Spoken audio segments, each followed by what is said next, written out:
नमस्कार, मी वैष्णवी जाधव आणि आपण पाहत आहात सांगली न्यूज। पाहुयात आजच्या विशेष घडामोडी।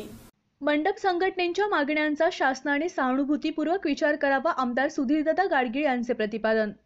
2 November all Maharashtra tent dealers welfare संघटना संलग्न मंडप लाईट फ्लॉर डेकोरेशन डेकोरेटर्स व्यावसायिक असोसिएशन जिल्हा सांगली ही महाराष्ट्रातील मंडप लाईट व्यावसायिकांची एक अग्रगण्य संघटना आहे।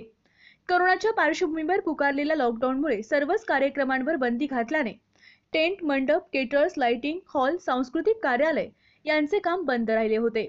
स्टेशन चौक येथे एक दिवसीय धरणे आंदोलन स्थळी आमदार सुधीरदादा गाडगीळ यांनी भेट दिली।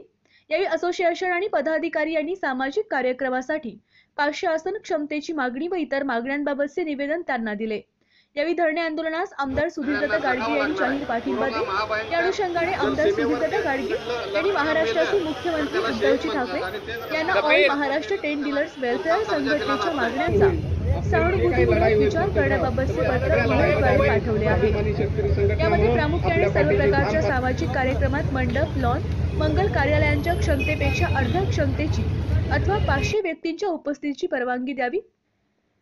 टेंट मंडप मंगल कार्यालय lawns event management sound light decoration आणि इतर व्यवसायाशी संबंधित जीएसटी 18% ऐवजी 5% पर्यंत करावा। व्यवसायासाठी घेतलेल्या कर्जावरील व्याज माफ करण्यासह सबसिडीची तरतूद करावी इत्यादी मागण्यांचा समावेश आहे। रोजच्या ताज्या घडामोडी पाहण्यासाठी आमच्या सांगली न्यूज चॅनलला सबस्क्राइब करा, लाईक करा, शेअर करा, कमेंट्स करा। कॉर्नरवरती असणाऱ्या बेल आयकॉनवर क्लिक करा आणि पाहत रहा सांगली न्यूज।